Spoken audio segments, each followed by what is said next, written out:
Melanie Thornton and Aaliyah. Two shining stars. Lost too soon. The music world has seen its share of tragedy. Lives lost too soon. Voices silenced at the height of their potential. Among these heartbreaking stories are two remarkable artists, Melanie Thornton and Aaliyah.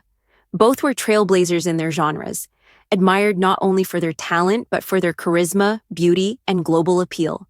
Even more tragically, both were taken from the world in the same year, 2001, in devastating airplane crashes. While they came from different musical backgrounds, the parallels between their lives and deaths are uncanny. This article delves deep into their stories, comparing their careers, circumstances surrounding their deaths, and the legacies they left behind. Early life and musical roots.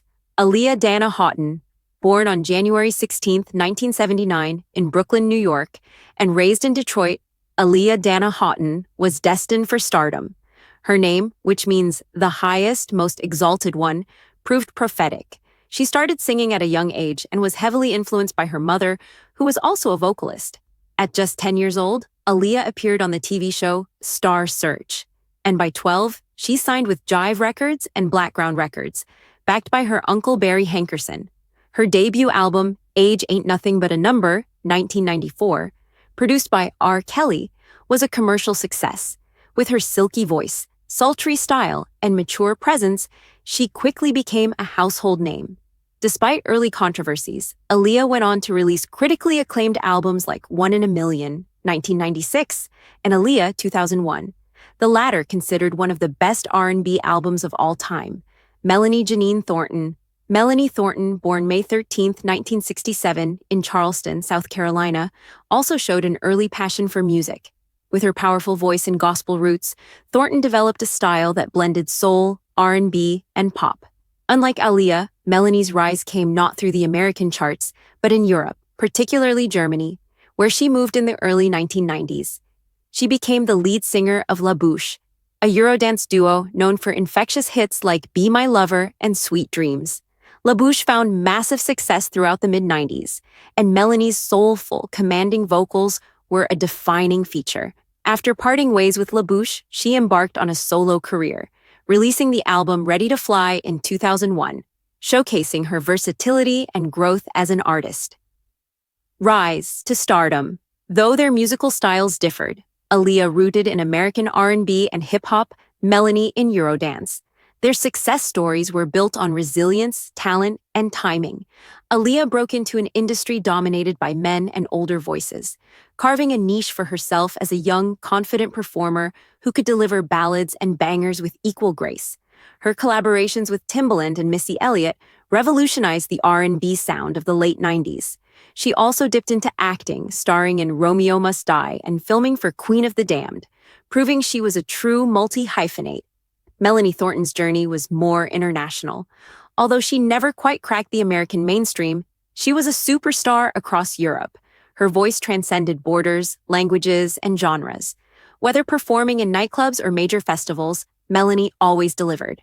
Her transition from La Bouche to a solo act was seamless, and her solo work revealed deeper emotional range and maturity. The fateful year, 2001, Aaliyah's final days. In August 2001, Aaliyah was in the Bahamas filming the music video for her single, Rock the Boat. Despite logistical issues and delays, the shoot went ahead. On August 25th, Aaliyah and 8 others boarded a twin-engine Cessna 402B to return to the U.S. The plane was reportedly overloaded, and the pilot was not licensed to fly that aircraft. Tragically, the plane crashed shortly after takeoff, killing everyone on board. Aaliyah was just 22 years old. The crash sent shockwaves across the globe. Fans, celebrities, and fellow artists mourned the sudden loss of a woman who had only begun to tap into her potential. At her funeral, hundreds of mourners gathered, and doves were released to honor her legacy. Melanie Thornton's final performance. Just 3 months later, on November 24, 2001, Melanie Thornton was traveling to perform as part of Coca-Cola's Christmas promotion in Germany. She boarded Crossair Flight 3597 from Berlin to Zurich. The flight, marred by poor visibility and a navigational error, crashed on approach near Bassersdorf, Switzerland. Of the 33 people on board, 24 were killed, including Thornton. She had just completed a promotional appearance and was preparing for a major tour. Her hit Wonderful Dream, Holidays Are Coming, had just been released, and she was expected to become a household name once again. Melanie was 34 years old at the time of her death. Parallels in their tragedies. The eerie similarities between their deaths are hard to ignore. Both died in plane crashes in 2001. Both were at a peak moment in their careers. Both had released critically acclaimed albums shortly before their deaths. Both were beloved for their distinctive voices and styles. Both deaths involved questions about negligence. Aaliyah's plane was overloaded. Melanie's flight had navigational errors. Though their careers had different trajectories, their untimely deaths created haunting echoes. Two artists who embodied grace, ambition, and talent, taken just as the world was catching up to their greatness. Aftermath and legacy.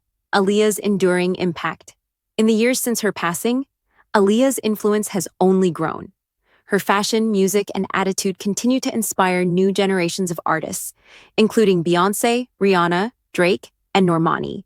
Her posthumous influence is heard in modern R&B production, and her style still appears on fashion runways. For many years, Aaliyah's music was largely unavailable on streaming platforms due to legal disputes. In 2021, her catalog was finally re-released, sparking renewed appreciation for her artistry. Her legacy is also kept alive through foundations, tributes, and her continued cultural relevance. Aaliyah wasn't just an R&B princess, she became an icon.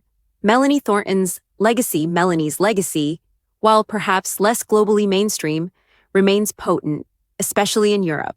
Her voice continues to echo every Christmas season, thanks to her Coca-Cola anthem, Wonderful Dream, which is still played across Germany and other European countries. Her hits with La Bouche remain dance floor staples, and her solo album Ready to Fly is cherished by fans for its heartfelt lyrics and vocal strength. Tributes to Melanie often cite her warmth, generosity, and the positivity she exuded.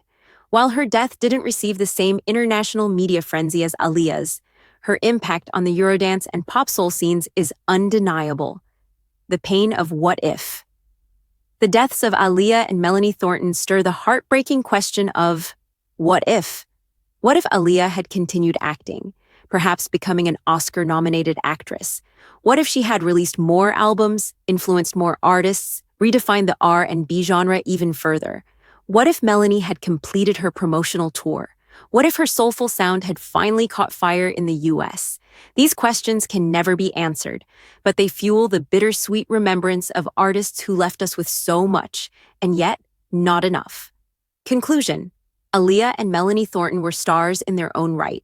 One a rising American R&B princess, the other a soulful powerhouse who made waves across Europe.